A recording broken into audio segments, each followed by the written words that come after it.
শরীকের মধ্য থেকে কারো একজনের ভিতরে যদি বিন্দু পরিমাণ শরীকি কুরবানি, এই কারণে আমার কাছে, আমি আমার মহল্লার মধ্যে প্রায়ই বলি, শরীকি কুরবানি এই সমাজে এসে দেওয়া জায়েজ নেই। জায়েজ আছে, তবে না দেওয়াটা উত্তম। কারণটা কেন? প্রত্যেকের সাতজনের সাত ধরনের তার মনের অবস্থা। কারো মনের অবস্থা যদি বিন্দু মাত্র এই আল্লাহ তাআলার জন্য হওয়া থেকে বিপরীত হয়ে যায়, তাহলে তার কুরবানি, তাদের 7 জনের কুরবানি একদম নিষ্ফল হয়ে যাবে। কারোটাই আল্লাহ তাআলার কাছে কুরবানি হবে। এই কারণে যথাসম্ভব আপনারা পারবেন শরীকি কুরবানি থেকে বেঁচে থাকবেন। সম্ভব হলে নিজেরা একটা কি দিয়ে ফেলবেন, ছাগল, নিজে একটা ছাগল কিনা, একটা খাসি কিনা, একটা দুম্বা কিনা, একটা বেড়া কিনা কুরবানি দিয়ে ফেলবেন। তবু শরীকি কুরবানি থেকে একটু বিরত থাকার চেষ্টা করবেন ইনশাআল্লাহ। তবে শরীকি কুরবানি দেওয়া জায়েজ আছে। ওইরকম মানুষ যদি পান যার কাছে সুদের টাকা নাই, যার কাছে ঘুষের টাকা নাই, যার কাছে দালালি, যার কাছে টেন্ডারবাজির টাকা নাই, ওই সমস্ত মানুষ যদি পান আপনারা, তাহলে আপনারা শরীকি কুরবানি দেওয়া আপনাদের জন্য জায়েজ আছে। সাহাবায়ে কেরাম শরীকি কুরবানি দিবেন। এবার আসেন শরীকি কুরবানির ক্ষেত্রে আমরা গোশতটা যে বন্টন করব, আমরা বন্টন করার ক্ষেত্রে খুবই চৌকান্নভাবে সবার জন্য একটা অংশ যেন একদম দাড়ি পাল্লা দিয়ে মাইপা সবাইকে সামনে রেখে আমরা সুন্দর করে গোশতটাকে বন্টন করব। কুরবানি কার উপর ওয়াজিব? কুরবানি ওয়াজিব হলো প্রত্যেক প্রাপ্তবয়স্ক মুসলমান নারীর উপরে, যখন সে নেশাব পরিমাণ মালের মালিক হবে, তার কাছে নেশাব পরিমাণ মালের মালিক হবে, তখন তার উপর কুরবানিটা ওয়াজিব হয়ে যায়। নেশাব পরিমাণ মাল 52.5 তোলা রূপার সমমূল্য টাকা তার কাছে যদি বিদ্যমান থাকে, তাহলে তার উপর কুরবানি ওয়াজিব হয়ে যাবে। কুরবানি তাকে করতে হবে। নেশাব পরিমাণ মালটা জিলহজ মাসের 10, 11, 12 এই 3 তারিখের মধ্যে যদি আপনার কাছে যদি থাকে, মতান্তরে 1,72,000 টাকা কিংবা 1,70,80,000 টাকা আপনার কাছে যদি এই পরিমাণ টাকা যদি থাকে, 52.5 তোলা সম পরিমাণ রূপের টাকা যদি আপনার কাছে থাকে বা রূপা যদি আপনার কাছে থাকে, তখন আপনার উপর ওয়াজিব হবে। প্রত্যেক মুসলমান বালেগের উপর, না বালেগের উপর কুরবানি ওয়াজিব হয় না। নেশাব পরিমাণ সম্পদ থাকলেও তার উপর ওয়াজিব হয় না। পাগলের উপর ওয়াজিব হয় না। এই কারণে আমরা বুঝলাম কুরবানি ওয়াজিব হয় কার উপর। দ্বিতীয়, কুরবানির সময় কখন? কুরবানির সময় কুরবানির দিন তথা 10ই জিলহজ থেকে শুরু করে 10ই জিলহজ, 11 জিলহজ, 12 জিলহজ, এই 3 দিন, 12 জিলহজ আসর পর্যন্ত, সূর্য অস্ত পর্যন্ত, সূর্য ডুবার আগ পর্যন্ত আপনি কুরবানি করতে পারবেন। এই 3 দিনের ভিতরে কোনো একদিন কুরবানি করলেই হয়ে যায়। আপনি রাতে করেন কিংবা দিনে করেন, ওই 3 দিনের ভিতরে 10ই জিলহজ, 11 জিলহজ, 12 জিলহজ যদি করেন, তাহলে আপনার কুরবানি হয়ে যাবে। পরবর্তী প্রশ্ন, কোন কোন পশু দ্বারা কুরবানি করা যায়? দেখেন কি কোন কোন পশু দ্বারা কুরবানি করা যায় এই সম্পর্কে কোরআনের যে আয়াত, আল্লাহ তাআলা বলছেন বাহিমাতুল আনআম, যে চতুষ্পর্যান্ত গুলাকে, যে যন্ত্রগুলাকে আমরা গৃহের মধ্যে লালিত পালিত করি, গৃহের মধ্যে লালিত পালিত হয়, এই সমস্ত পশু দ্বারা, বিশেষ করে মুহাদ্দিসিনে কেরামগণ তাফসীর থেকে আমাদের সামনে যে খোলাসা কালাম আসছে, আমি আপনাদের সামনে শুনাইয়া দিচ্ছি। 6 প্রকারের জন্তু দ্বারা কুরবানি করা জায়েজ আছে। 1 নাম্বার গরু, মহিষ, উট।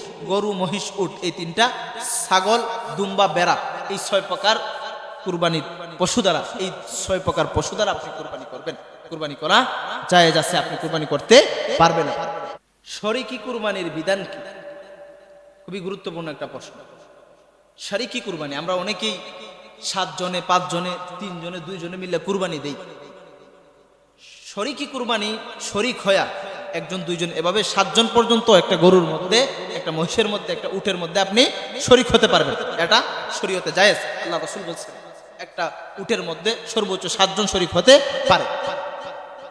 এবার শরীকের মধ্য থেকে কারো একজনের ভিতরে যদি বিন্দু পরিমাণ শরীকি কুরবানি, এই কারণে আমার কাছে, আমি আমার মহল্লার মধ্যে প্রায়ই বলি, শরীকি কুরবানি এই সমাজে এসে দেওয়া জায়েজ নেই।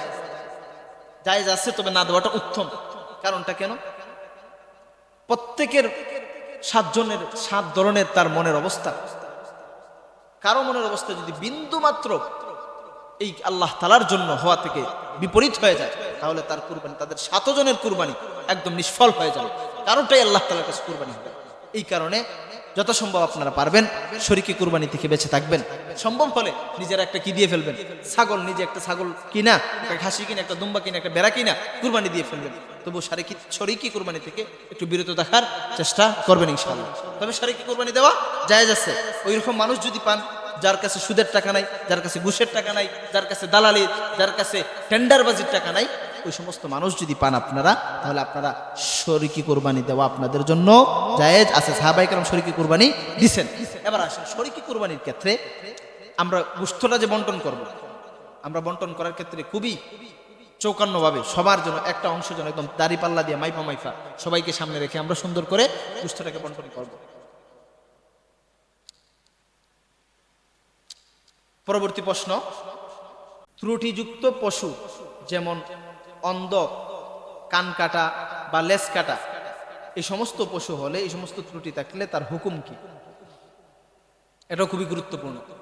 ত্রুটিযুক্ত পশু যেমন অন্ধ যদি তার চোখ যদি উভয়টা যদি অন্ধ হয় বা একটা চোখ অন্ধ হয়, তাহলে তার দ্বারা কুরবানি জায়েজ হবে না।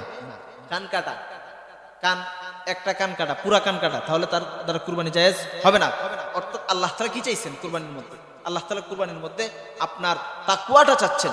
কুরবানি আপনি কত সুন্দর করে দিন, কুরবানির আপনার পশুটা কত সুন্দর হয়, এই সৌন্দর্যটা চাচ্ছেন। আল্লাহ তাআলা তো আমাদের রক্তও নেন না। আল্লাহ তাআলা কি বলছেন কোরআনের মধ্যে? আল্লাহ তাআলা বলছেন, আমি তোমার কুরবানির পশুর গোশতও চাই না, রক্তও চাই না, একটা পশমও চাই না, আমি তোমার তাকওয়া দেখতে চাই। আমি তুমি কুরবানির জন্তুটা গ্রহণের ক্ষেত্রে কি পরিমাণ তাকওয়া অর্জন করলা, তুমি কি পরিমাণ সুন্দর বা এই যন্ত্রটা তুমি নির্বাচন করলা, আমি এই জিনিসটা দেখতে চাই। এই কারণে ত্রুটিযুক্ত পশু দ্বারা কুরবানি জায়েজ হবে না। আচ্ছা, কুরবানির গোশত কিভাবে বন্টন হবে? খুবই গুরুত্বপূর্ণ একটা প্রশ্ন। কুরবানির গোশত বন্টন করার পদ্ধতি হাদিসের কিতাবের মধ্যে পাওয়া যায়। 3টা ভাগ করবেন সুন্নত মোতাবেক, যেটা বলতেছে। এমনিতে আপনি যদি চান পুরো গোশত আপনি নিজে রেখে খায় ফেলতে পারবেন, কোনো সমস্যা নাই। তবে সুন্নত মোতাবেক আল্লাহ রাসূল বলছেন তিনটা ভাগ করবেন। একটা গরিব মিসকিনদেরকে দিবেন, একটা নিকট আত্মীয় স্বজনদেরকে দিবেন এক ভাগ, আর তৃতীয় অংশটা আপনার নিজের জন্য রেখে দিবেন। কুরবানির এভাবে আপনি বন্টন না করে আপনি পুরোটা যদি নিজের জন্য রেখে দেন আল্লাহ তাআলার তাকওয়া অর্জনের পরে, তাহলে এটা জায়েজ আছে। হালাল পশুর কোন কোন অঙ্গ খাওয়া হারাম? খুবই গুরুত্বপূর্ণ একটা প্রশ্ন। হালাল পশুর কোন কোন অঙ্গ বা অংশ খাওয়া হারাম? আমরা কুরবানির যে পশুগুলা কুরবানি করি এগুলো সবগুলোই তো হালাল পশু। তো এগুলোর মধ্যে কিছু অঙ্গ আছে, গরু আপনি জবাই করলেন, এগুলোর মধ্যে কিছু অংশ আছে, কিছু অঙ্গ আছে, এগুলো খাওয়া আপনার জন্য হারাম। এর মধ্যে যেমন রক্ত কি মানুষ খেতে পারে? এটা হারাম, আপনার জন্য খাওয়া হারাম। তারপরে গরুর অন্ডকোষ খাওয়া আপনার জন্য হারাম, গরুর অন্ডকোষ খাওয়া যাবে না। গরু বা আপনার কুরবানির যে জন্তু আপনি জবাই করেন এটার অন্ডকোষ খাওয়া যাবে না, এটা হারাম। ফি নফসিহি সে জায়েজ, গরুটা মহিষটা কি জায়েজ, তবে তার অন্ডকোষটা তার রক্তটা হারাম, আপনি খেতে পারবেন না। তারপর হলো মূত্রনালী আছে না প্রত্যেকটা জন্তুর, এটা খাওয়া আপনার জন্য জায়েজ না, এটা আপনার জন্য হারাম না জায়েজ। তারপরে লিঙ্গ খেতে পারবেন, লিঙ্গ খাওয়া না জায়েজ, হারাম, আপনি খেতে পারবেন না। তারপরে পায়খানার রাস্তা, পিত্ত ইত্যাদি ইত্যাদি এই সমস্ত জায়গা গুলা খাওয়া আপনার জন্য হারাম না জায়েজ। শরীয়ত এখানের মধ্যে আপনাকে বাধা দিয়েছে, আপনাকে হারাম করে দিচ্ছে, এগুলো আপনি খেতে পারবেন না। আচ্ছা, এর পরবর্তী প্রশ্ন, চামড়ার বিধান কি? খুবই গুরুত্বপূর্ণ একটা প্রশ্ন। চামড়ার বিধানটা কি? আমরা অনেকেই গরু কুরবানি দিই, সাধারণ চামড়ার জন্য আমাদের পুরা কুরবানিটাই নষ্ট হয়ে যায়। চামড়া যদি আপনি হয়তো চামড়াটা নিজের কাছে ব্যবহারের জন্য রাখবেন, নতুবা আপনি চামড়াটা বিক্রি করে দিবেন, বিক্রি করে আপনার নিজের কাজের জন্য আপনি টাকাটা ব্যবহার করেন। এর ক্ষেত্রে মাসালা হলো, কুরবানির চামড়া যদি আপনি নিজের ব্যবহারের জন্য যদি রেখে দেন তাহলে এটা শরীয়ত এখানে আপনাকে কোনো বাধা দেয় না, এটা জায়েজ আছে। অর্থাৎ কুরবানির চামড়াটা আপনি যদি নিজের ব্যবহারের জন্য যদি রাখেন, আপনার লাগতেছে, আগে মানুষ কুরবানির চামড়া দিয়ে মস্ক বানাইছে না, পানি রাখার জন্য মগ বানাইছে, জগ বানাইছে, তো এইগুলো আপনি এখনো যদি তলি বানানোর জন্য যদি রাখেন, আপনার কোনো কাজের জন্য যদি ব্যবহার করবেন কুরবানির চামড়া, তাহলে এটা জায়েজ আছে। বরখেলাফ আপনি যদি কুরবানির চামড়া বিক্রি করে নিজের জরুরতে টাকা ব্যয় করেন, তাহলে এটা আপনার জন্য জায়েজ হবে না। কুরবানির ওই চামড়ার অংশটা, টাকাটা কে পাবে? গরিব মিসকিনরা পাবে। আপনার নিকট আত্মীয় বলেন, মাদ্রাসা আছে, এখানে মাদ্রাসায় দিতে পারেন, এভাবে গরিব মিসকিনদেরকে দিবেন।